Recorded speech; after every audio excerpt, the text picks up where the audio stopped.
Vehicles tyres ఎప్పుడు circle షేప్లోనే ఉంటాయి. ఎందుకంటే ముఖ్యంగా ఇక్కడ తెలుసుకోవాల్సింది ఫ్రిక్షనల్ ఫోర్స్ గురించి తెలుసుకోవాలి. ఫ్రిక్షనల్ ఫోర్స్ అంటే ఏంది?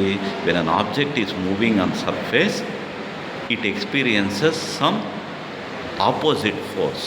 కాబట్టి మన ఆబ్జెక్ట్ ఎంత ఫోర్స్తో పోతూ ఉంటుందో అదేవిధంగానే అక్కడ కూడా ఒక ఫోర్స్ పనిచేసి దాన్ని మనం అప్లై చేసిన ఫోర్స్ అంటే మన చేత్తో కానీ లేకపోతే ఒక మెషిన్తో కానీ అప్లై చేయబడిన ఫోర్స్ను అపోజ్ చేసే విధంగా ఉంటుంది. అందుకే కాసేపు అయ్యేటప్పటికీ కొంత దూరం పోయిన తర్వాత ఆబ్జెక్ట్ ఆగిపోతుంది మన బలంతో తోచిన వస్తువు. ఇక్కడ ఆ బలం అక్కడ ఏర్పడిన ఘర్షణ బలం ఫ్రిక్షనల్ ఫోర్స్ దేనిపైన డిపెండ్ అయి ఉంటుందయ్యా అంటే ఆ రెండు తలాలు టచ్ అయిన area. Okay, how much area these two surfaces are in contact. ఒకవేళ ఆ ఏరియా చాలా తక్కువ ఉన్నదనుకోండి కాంటాక్ట్ సర్ఫేస్, ఫ్రిక్షనల్ ఫోర్స్ తక్కువగా డెవలప్ అవుతుంది. ఎక్కువ ఉన్నదనుకోండి ఫ్రిక్షనల్ ఫోర్స్ ఎక్కువ ఉంటుంది. కాబట్టి మనం రెక్టాంగిల్ షేప్లో కానీ అదర్ దాన్ సర్కిల్ షేప్ తీసుకున్నాం అనుకోండి సర్ఫేసెస్ పైన కాంటాక్ట్ ఏరియా ఎక్కువ పెరుగుతుంది. ఎక్కువ పెరిగినప్పుడు అప్పుడు ఫ్రిక్షనల్ ఫోర్స్ ఎక్కువ అయిపోతుంది. కాబట్టి ఆబ్జెక్ట్ ముందుకు పోయేదానికి చలన స్థితిలో ఉండేదానికి చాలా తక్కువ స్కోప్ ఉంటుంది.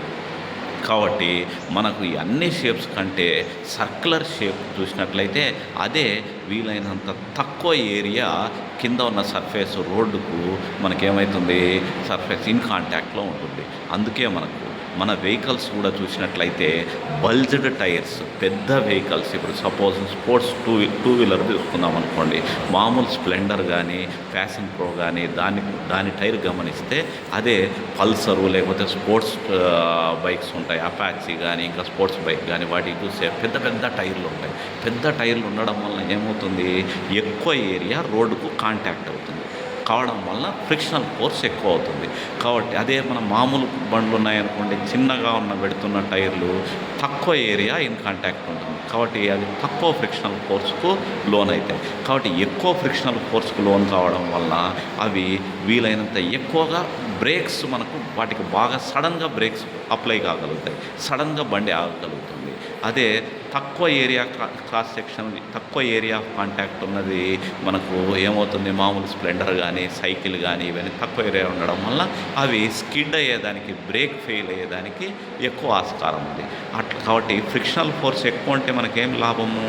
మనకు బ్రేక్ తొందరగా ఆగిపోవడం జరుగుతుంది, చలనాన్ని స్టాప్ చేయగలుగుతాం. అదే ఇంకొక డిసడ్వాంటేజ్ ఏంది?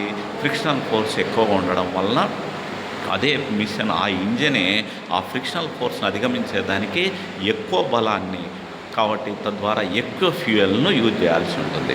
అందుకనే మైలేజీ మనకు చిన్న టైర్లు చిన్న ఏరియా ఆఫ్ కాంటాక్ట్ సర్ఫేస్తో ఉన్నవి ఎక్కువ మైలేజ్ ఇస్తాయి.